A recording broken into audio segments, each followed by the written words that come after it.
see it too. They will all be here for you on Comics TV, Comics TV, Comics TV,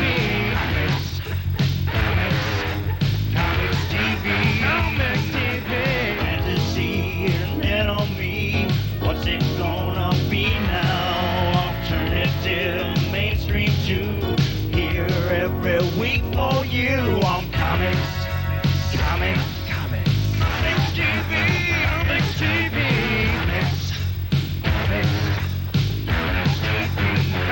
TV.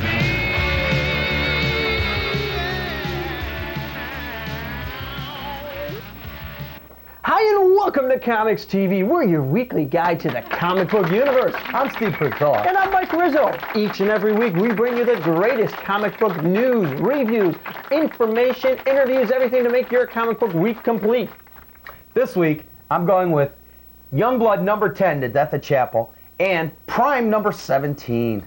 And I've got some good stuff from NR Press, from Caliber Press, and we've also got the conclusion of the interview with Mike Baron. So let's kick off this week's show with Steve and the Mainstream Reviews. Thank you very much, Michael. You're welcome.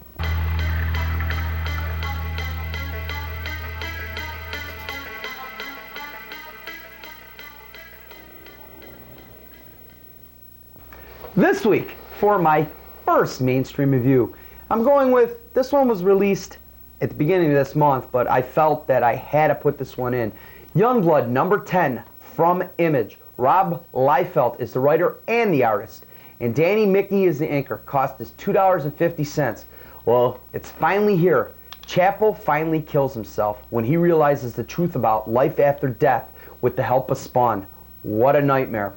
The story in this one was very good for an Image book. It explained a lot, but this story was very, very graphic. The art in this one was excellent. The color in this one was excellent. The pace of the book was very fast at the beginning, but it got very, very slow towards the end. Compared to this is a typical Image book. It's 7 cents per page, but the problem is there's 8 splash pages in here. So that's a lot. Out of 32 pages, that's a lot of splash pages. It was definitely worth the cost because of the death of Chapel. At the end, you got an excellent picture of Chapel coming back as the devil. So he is definitely going to start up his own fight here against Rob Liefeld's little army here. But this one was definitely a must. Pick it up. That's my first one. For my second book this week, I'm going with Prime number 17 from Malibu Comics. Len Strazewski is the writer. John Statema is the artist. And Jeff Whitting is the inker. Cost is $1.95. Prime moves to New York from California and is plagued with the same problems as before, only bigger now. He's being accused of attacking little children. He's caught with a bag of clothes, and it just so happens Prime's mother says, "Boy, those are my son's clothes." The story in this one was good. The action level was poor to good because it starts out where a creature's attacking New York City, bites the head off the Statue of Liberty. The color in this one was excellent. It was slow at the beginning. It picked up pace towards the end. It's a typical Malibu story. Fast, slow, fast. Excellent ending. This is 8 cents a page on the price scale. There was only 2 splash pages in this one, and one of them was really, really excellent where Prime is taking on this creature. This one I would pass on. It's typical, like I said, it's a typical Malibu story. Prime seems to be reliving all the same stories over and over again. I'd think twice on this one. And that's it for my mainstream review this week.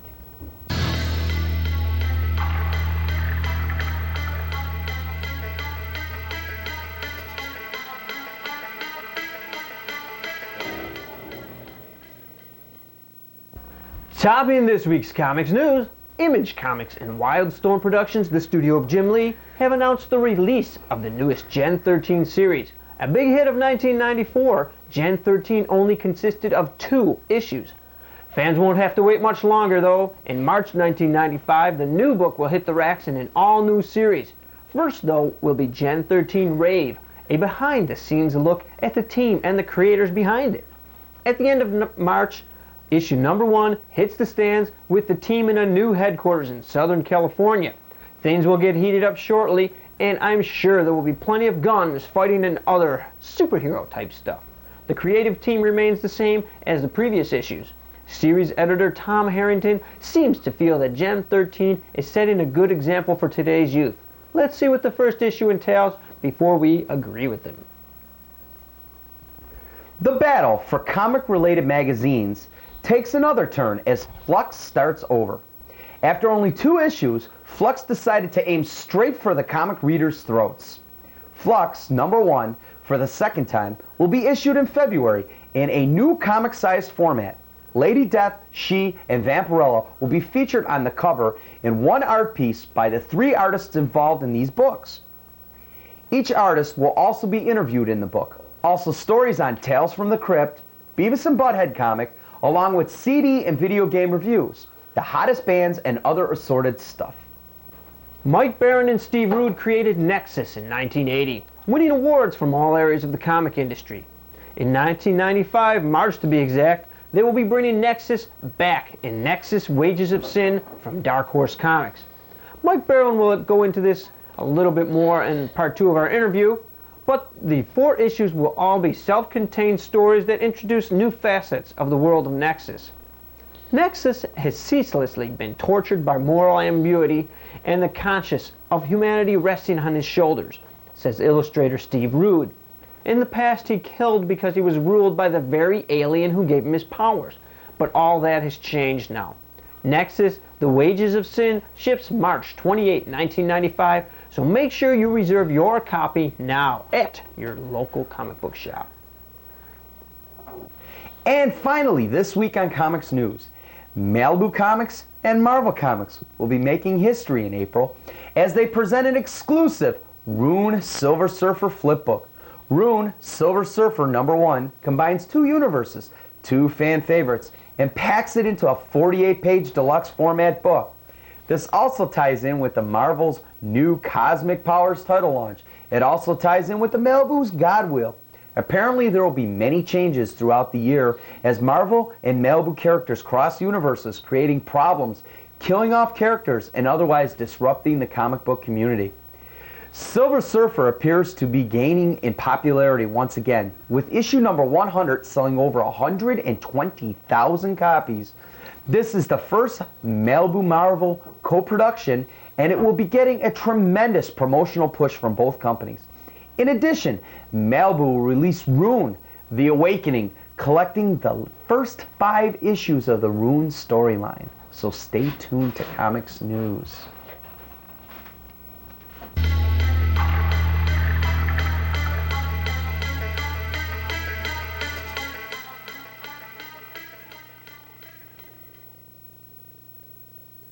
I'm beginning today with Project Fire, complete from Caliber Press. It's a trade paperback that collects Project Fire by Brian Michael Bendis.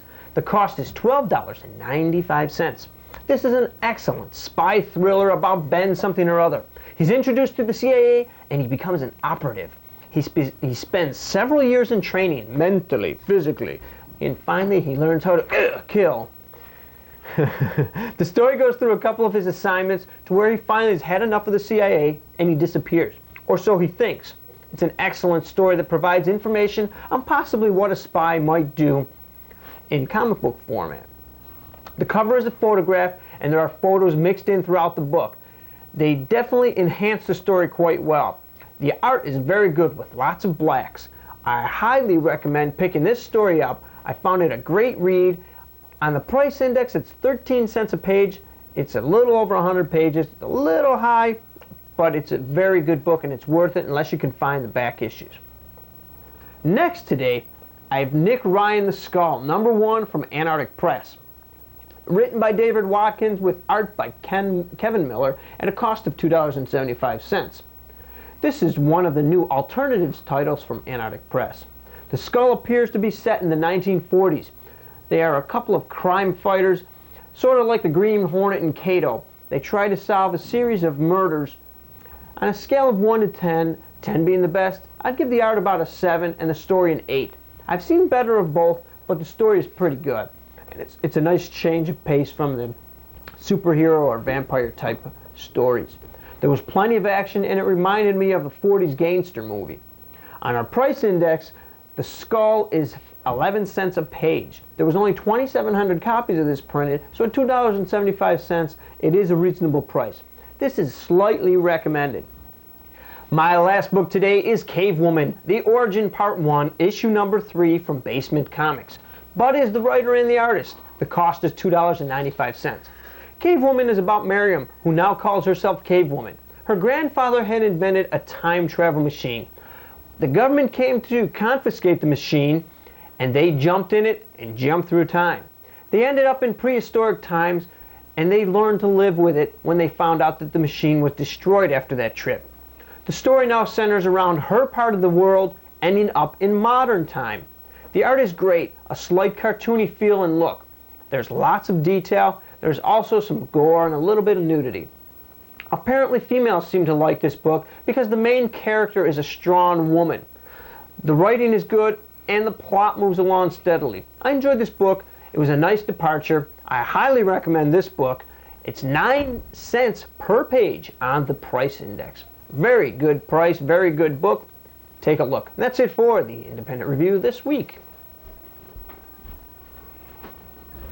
I'm going to tell you something, Clay. What is it, Morg? I'm better than you. I've always been better. I can beat you, Clay. Now, you hit it.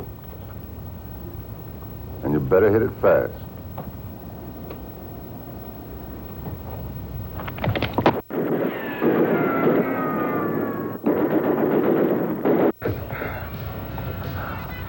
I won, Clay. I won. This is Dual Review. Each and every week, me and Mike will take a book, both read it, and we give you our vast opinions on what we think of it. And we're going to fight about it today. Yes. Today's dual review is Uther, the Half-Dead King, a graphic novel from NBM. Dan Abnett wrote the book, Bo Hampton penciled, and Hampton and Craig Gilmore and Jeff Parker inked the book. The cost is $11.95. This is the first in a series of stories covering the Arthurian legend. This one concentrates on Uther Pendragon, King Arthur's father. The costumes and scenery are authentic, based on research. An excellent story told by Uther with beautiful artwork, details his rise, his fall, and his empire. The plot moved slow at first, but picked up and continued at a decent pace. It became hard to put this down, in my opinion, because the story was drawing you in. There was plenty of action with sword fights, treason, love, death. The color is great. Any Arthurian buff would like this book, and people that don't normally read comics might even like this book. What do you think about it, Steve? Well, I have to disagree with Michael. I did not like the book. After about 10 to 15 pages, I got bored with it. There are too many words that people will not understand unless they are Arthurian buffs. Just like Arthurian buff, you're probably looking at TV going, what's an Arthurian buff? King Arthur's era. I didn't understand half the words in it, half the sayings. I found the story very boring. The artwork was choppy. The color was choppy. For $11.95, I would not have paid $11.95 for this book. That's my vast opinion, but Michael thought it was good. Why did you think it was good? Well, I thought the art was very good. It's a little, it's not fluid. I mean, they're not all round. I mean, it don't look like an Image title, of course not, but... No, they're not all round. It's like square, kind of like square edge to it, like to give it kind of a rougher look to it. I think that was the point of it, to give it a rougher look.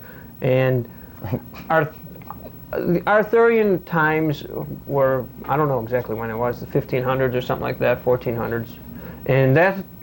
Crusades. Yeah, that was a tough time. and there's blood in here. There's fighting, and it's something that I think, I mean, a lot of people read about it. Do you read about it in school? Yeah. King Arthur and the Knights of the Round Table. You read about all that. This was sort of before King Arthur and the Knights of the Round Table. The next book, they're not planning on putting out a book that often. There's going to be a new book once or twice a year. And the next one is obviously going to be about King Arthur, because his father is in this book. And I thought it was good because I liked the story. Yes, there were some words that were a little difficult to understand, but I didn't think that was that important in conveying the story itself. I thought the story flowed smoothly. At first, the first few pages were a little tough to read, but once I started getting into it, I liked the story, and it took me a couple days to read it, just a couple evenings. This is what I'm going to disagree with you. If you cannot understand what a story is talking about, how can you understand a story? Just from pictures, a lot of times you can't do that. Now, if they start using all these different words, you don't know what they're talking about, how can you understand a story? Well, number one, it wasn't that I didn't understand. There were some words that they used back then that, unless you're super intelligent or you know a lot about this, you wouldn't know right off the top of your head. First of all, you couldn't get a dictionary. Like the one warrior, he was talking, the whole time he was talking, I didn't know one word he was saying. He was using little sentences of gibberish. I mean, I couldn't understand a word he was saying. All I could understand was kill. He'd say at the end of his one sentence, and he'd run with a sword. That was it. You know, I just, if you can't understand what he's saying, I don't think that somebody's going to get a point across. Well, I think overall you can get, anybody reading it would get enough out of it that they'd be able to decipher what was being said and everything. And I guess it's just that point. Maybe because of that was one of the reasons why you didn't like it, because you didn't completely understand what was going on. Yeah, that's basically. And like I said, I mean, even the first couple pages, they did drag on a little bit. But after that, I did enjoy it. And like I said, it took a couple of evenings to read it, but it was worth it. I thought it was a very good book. And when you look at this is $11.95. That Project Fire that I did before, that was $12.95. This is a full-color graphic novel. There's less pages in it, but I mean, we're talking a full-color book. And this is it. This isn't like something that you can pick up in regular comic books. You got to buy this, and it's in a bigger format. It's a larger. It's in a magazine format. Square bound. Yeah. And I thought this was an excellent story. It comes out to 18.5 cents on the price index, so it is pretty expensive. Yeah. So I myself highly recommend this book. And I don't recommend it before you jump right into it and buy it. Pick it up in the newsstand, check it out first, see if you'd really, really like to take this book home and read it. And as I said, probably an Arthurian legend buff, or maybe even somebody that's just trying to read more of a book than a comic book. Yeah, if you'd like graphic novels and that, maybe you would appreciate something like this. So I'm right, Steve's wrong. Sure. And that's it on Dual Review today. Steve, what did you get for Christmas? Well, my lovely wife Susan bought me a Maximum Carnage watch from QVC. And in our big QVC debate that me and Michael always get into, this time Michael's not going to debate on it. He actually likes it. No, this isn't a bad gift. As you can see in the close-up we've got, his eyes get bigger as you twist it. The whole face. Twist is what? The whole face comes out. Oh, yeah. And so it's like he's going to jump right out and he's going to bite Steve's neck when he's sleeping. Oh, yeah, that'd be fun. This is a limited edition, number 213 of 5,000. They only made 5,000 of these. If you got one, you got a good gift. Something definitely proud of. Yeah, that's something different, and it's not Ravage 2099 number 1 signed by Stan Lee, which I still love it. Still hanging up on my wall. But thank you, honey. Thank you for buying me my stuff. Okay, next I've got my 30-second mini comic review. This is Xeno's Arrow number 3 from Agesta Comics by Greg Beadham and Stephen Geigen Miller. It's a great little book with great art, much better than many independent books.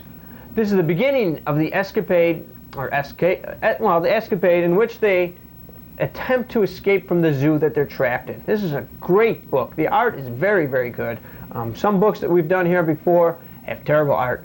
These are even independent books. This has very good art. This is something to look for, and definitely check it out. Yes. And we've got part 2 of our interview with Mike Baron of Nexus and Badger fans. So sit back and enjoy. I'm working on 2 Nexus series for Dark Horse. One is debuting in February.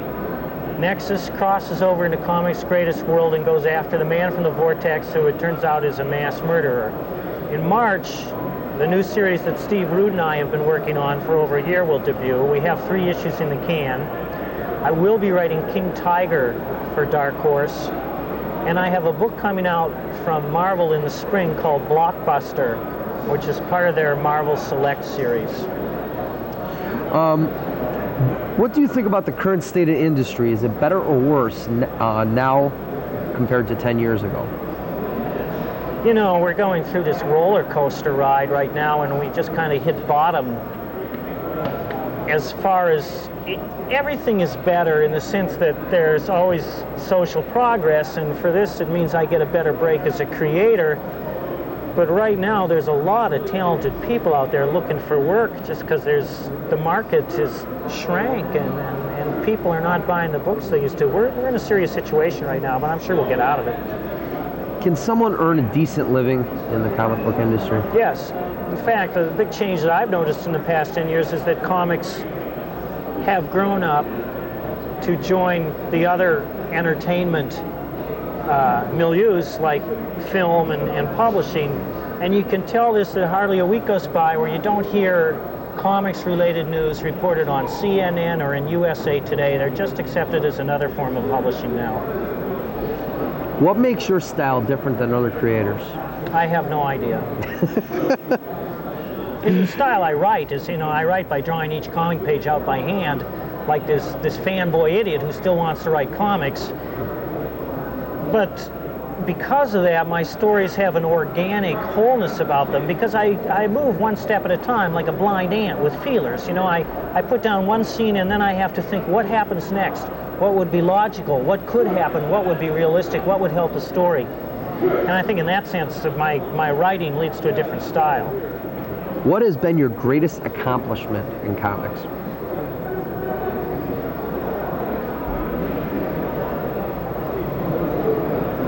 I have no idea. One of those trick questions, huh? Do you believe there's racism or sexism in the comic book industry? I think there's racism and sexism wherever you look for it. But that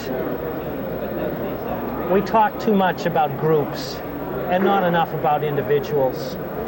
I think that each individual should be judged on his or her merits, and we should avoid making sweeping pronouncements and certainly sweeping condemnations. Okay, thank you. You're welcome. Thank you very much. This week, for a little bit of a special, I got 6 books I'm going to do quick reviews on just to catch you up on your little reading here. My first one, I'm going with Nightmare #4 from Marvel. The artwork's just like Anima. I was very disappointed. Don't bother. Second one from Harris Comics, Chains of Chaos #3 of 3, starring Vampiro and a couple other interesting characters. This one was The Death of Hemorrhage. Great miniseries. If you can pick up all 3 of them, pick them up. Great artwork too. Next one, Fate #4 from DC. Waste of a comic. Useless artwork. Very, very disgusting. Don't bother. #4, part of the Techno Comics division here. Lost Universe #2. Gene Roddenberry's. I really, really like this one. This one explains from issue #1. Issue #2 picks up and explains everything. Pick this one up. Plus, it's got that neat little game card inside that you can try your little game on. #5 for me, Ravage #28. Ravage 2099 #28. Didn't like it. #1 was a lot better from QVC because it was autographed. Stupid story. Artwork is very choppy. Very, very dull colors. Marvel, I'm disappointed. See ya. Last one from Marvel again, Night Thrasher. This is the new start of the new series of the Night Thrasher. Don't bother. It's a waste. Choppy artwork. Choppy storyline. Very disappointed in Night Thrasher. And that's my quick little review for you today. Hi, and goodbye. Thanks for watching Comics TV this week. We hope you liked it. Either way, good or bad. Write and tell us what you think. Tune in next week for more great reviews, including the new Combo magazine, a dual review of the new Hate comic, and an interview with Austin Jankowski. And Janowski. As we say every time, When you buy a comic book, read it first. They're not just for collecting. And when you patronize your local comic shop to find that book reviewed, tell them you've seen it on COMX-TV.